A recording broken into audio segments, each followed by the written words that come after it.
xoogaa waxaan dareemayaa tacaddigii gaabiskan habeen ka dambe xanuunku igu soo kordhaya lugaha habeenkii kama hurdo habeen iyo maalin ma hurdo waxaan mar walba aan habeenkii lagu sixiyaa kaniiniga la yiraahdo Tramadol oo daroogana jirkaygana uma fiicno. waa dhibane Cabdirasaaq Maxamed Siyaad oo ka mid ah ciidamada booliska Soomaaliyeed gaar ahaan kuwa ka howlgala gobolka Banaadir xilli uu ku gudo jiray shaqada qaranka uu hayo ayaa waxa uu dhaawac ka soo gaaray dagaal ciidamada dowladda federaalka Soomaaliya iyo kuwa al-shabaab ku dhaxmaray suuqa Bakaaraha. Cabdirasaaq Maxamed Siyaad xilligan waa dhaawac bareelis ah qaybaha dambe ee jirkiisa ma ahan kuwa gabi ahaan shaqeynaya dhaawacii soo gaaray awgiis mana uusan helin dabiibkii caafimaad ee uu heli lahaa askari difaaca dalka iyo dadka dartood u dhaawacmay. Dhaawiciisa 7 bil ka badan ayuu sii cagacagaynayaa. Xilligan Beledweyne ayuu ku sugan yahay. Hoygiisa ayaan ku booqday waxa uuna ka dalbaday dadka Soomaaliyeed maamul goboleedka Hirshabeelle iyo madaxda qaranka ugu sareysa gaar ahaan madaxweynaha iyo ra'iisul wasaaraha dalka in aysan ka rajo dhigin caafimaadkiisa oo uu sheegay in dalka dibadiisa haddii loo qaado gaar ahaan wadamada Jarmalka, Hindiya iyo Turkiga loo sheegay in dhaawiciisa muddo 7 gudihiis wax looga qaban karo. Magacaygu waa Cabdirasaaq Maxamed Siyaad waxaana ka mid ahay ciidanka booliska Soomaaliyeed askari booliis ah oo ka tirsan ciidanka booliska Soomaaliyeed kuna dhaawacmay gobolka Banaadir waxaan ku dhaawacmay gaar ahaan degmada Howlwadaag anoo habeen shaqo qaran ku jiro oo taliyayga amar igu siiyay in shaqadaas qaran aan galo aniga yar kale askari labadan anagoo wada socono taliyuhuna nala socdo ayaa meel waxa naga soo baxay nabadiidka dalka Soomaaliya hadda dhibaatada ku hayo marka amarkiis aniga yarkii kale baa dhaawac baan naga soo gaaray. dowladda federaalka Soomaaliya waxa aad bay horta ay ugu dadaashay waana u mahadcelinayaa madaxda dalka ugu sareyso. waxaa la igu dabiibay emergency-ga hore isbitaal Digfeer warqado waxay soo siiyeen oo waxay dalka dibadiisa laga qaado ka bacdi isbitaal Digfeer waa laga bixiyay waxaa la geeyay isbitaal Madiina lagu daaweeyay muddo 5 bilood isbitaal Madiina aan jiifay. aad baan u xanuunkayga aad buu ii taray waxaanan ka noqday inta dambe bareelis. marka dawladuna waxay ii qaaday dadkii lagu daray dadkii ku dhaawacmay qaraxii ex-control oo loo qaaday dalka Qatar ayaa dawladdu ugu dartay dhaqaatiirtii Qatar marka la kulmayna waxay yiraahdeen 2 bilood oo fish terabiya ay direen 2 bilood fish terabiya marka maray waxay yiraahdeen dalkaaga dib ugu noqo wadanka wadamadaas kale wax laga qaban karaa aad Jarmalka iyo Hindiya iyo Turkiga siiba Turkiga waxay yiraahdeen hesho dhaqaatiir Turkiga joogto waxa ka qaban karaan. Ani laftiga xitaa Turkiga dad joogo xitaa ila soo xiriireen waxay yiraahdeen Turkiga dad maatida xaaladda aad baa wax looga qaban karaa. dawladana aniga ma rajo dhigin waxaan ahay nin muwaadin qaranka Soomaaliya u dhaawacmay madaxda ugu sareysa waxaan ka codsanayaa fariinteeda hadii soo gaarto inay wax iga qabtaan. aniga shalay waxaan ahay nin dariiskan u gashtay dalka Soomaaliya inuu ku difaaco maanta ana dariiska dalka Soomaaliya aan ku difaaco u gashtay aan ku dhaawacmay lagu heegina saa ku noqdeen madaxda xaq u maleeshi inaan sariir saarnaan muddo 8 bilood. madaxdana waxaan ka codsanayaa caafimaadkayga meel walba wax laga qaban karo inay ii gudbiso. marka siiba madaxweyne Maxamed Cabdullaahi Farmaajo iyo ra'iisul wasaare Xasan Cali Khayre labada fariin madaxda dalka ugu sareysa waayiga ana waxaan ku yiri intaan ina soo gaaro waxa xaaladdeeda intaan soo gaarto waa gaari ma islahayn ana intaan xaaladda gaari isma lahayn يعني waxaan waa qadar qoran laakiin xoogaa waxaan dareemayaa tacaddigii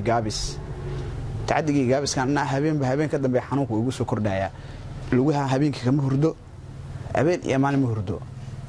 waxaan mar walba aan habeenkii lagu sixiyaa kaniiniga la yiraahdo Tramadol oo daroogana jirkaygana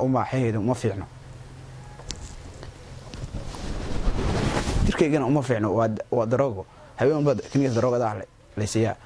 iyo shurub hurdo maalintii sidoo kale kuleelkayga baxay waa arkaysan waa nin inta hoose ay oo dhigiisa iyo dareenkiisa shaqeynay inta kale ay shaqeynaysa daqiiqadii muruxad in la sheedo ina mukeef ku jiro mooyaane si kale kuma hurdi karo kuma la soo joodi karo dhididkayga baxayna maalintii markuu u waato 5 litir dhidid waa iga baxdaa marka waxaan gobolka banaadir markaan ka waayay wax yani dabiib aan ka waayay waxaan u soo cararay gobolka Hiiraan haddana waxaan joogaa magaalada Beledweyne gaar ahaan gobolka Hiiraan joogaa marka madaxda dalka ugu sareyso waxaan ka codsanayaa haddana maadaama muqdisho wax laga qaban waayay aan cabasho u soo hoos galay madaxda Hirshabelle dowladda Hirshabelle madaxda Hirshabelle madaxweyne waale haddii asna arrinteedii soo gaarto asna waxay qabto iyo jaalida reer Hiiraan meel walba ay ku nool yihiin haddii arrinteedii soo gaarto waxay qabteen cid allaale cidii arrinteeda wax ka gacan ka geysan karto waan u mahadcelinaynaa waan u duceynayaa qeyrna Allah siiyo waxaan ahay muwaadin oo qaranka Soomaaliya u dhaawacmay intaas inaa hay'ad aan caafimaad yaro dalka dibadiisa waxaan ku yiri oo daqiiqada wax laga qaban karo operation-kaaga waxa la yiraahdo 7 maalmood ma qaadanaya la yiraahdo operation-kaaga hadii hay'aday wadamada aad tagtid 7 maalmood operation-kaaga qaadan lahaay haduu ilaahay inaan hay'ada aan sir u saarnaado oo hay'ada ugu tacdiyo ma aha dowladda inta ugu tacdisa ma dowladda waxaan ka codsanayaa inay arrinteeda siiba madaxweyne Maxamed Abdullaahi Farmaajo iyo ra'iisul wasaare Xasan Cali Khayre iyo madaxweynaha Hirshabelle Maxamed Cabdi Waare labadaas arrinteeda soo gaartay ummadda kale Soomaaliyeed oo meel walba ay joogto oo ay daawanayso arrintaas hadii soo gaarto waxa ay qabteen cid walba waxay qabatana waa u duceynaa waa mahadsan yihiin dareenkayga hadda wuxuu ugu joogaa inta naasa wixii ka hooseeyo saxara ma dareemo kaadina ma dareemo saxarada isbuuci hal mar ayaa hay'adii daawo inta lagu shuba laga soo shubaa isbuuc ay saxarada ugu xirantaa isbuuc markay ugu xirnaato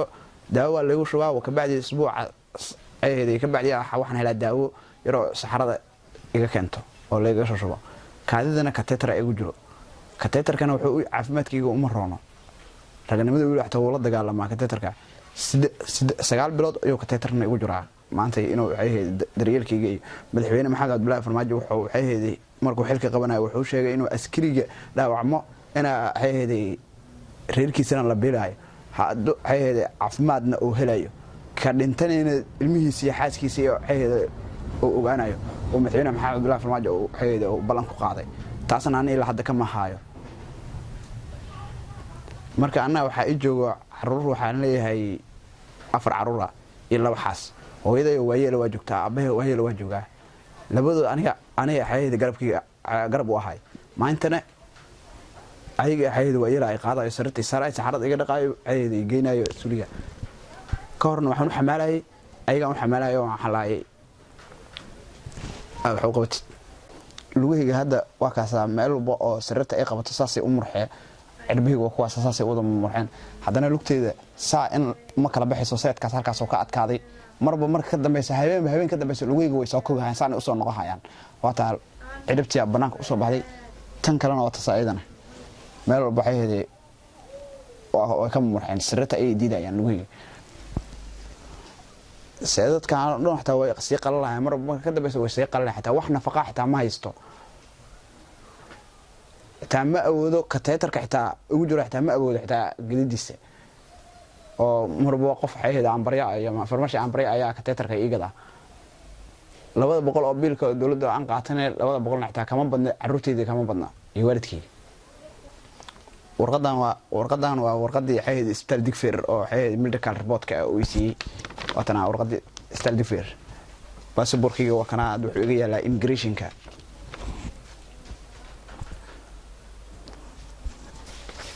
warqadii bedelka oo leeso bedelay gobolka Hiiraan watana oo tiriye booliska aan ka codsadaan inay maadaama dalka dibadiisa oo hay'ad la diri waayay gobolka Hiiraan la diraan aan oo bedelkeeda uu soo siiyay watana warqadii kale oo kuwana qadar caafimaadka yiraahdeen dal kale u raadso dibadiisa oo kuwana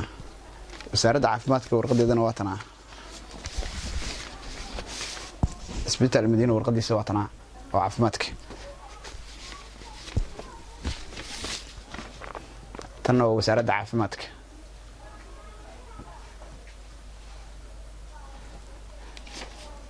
ajaladaana waxa ku jiro ajaladii waxa waaye Digfaar oo hay'aday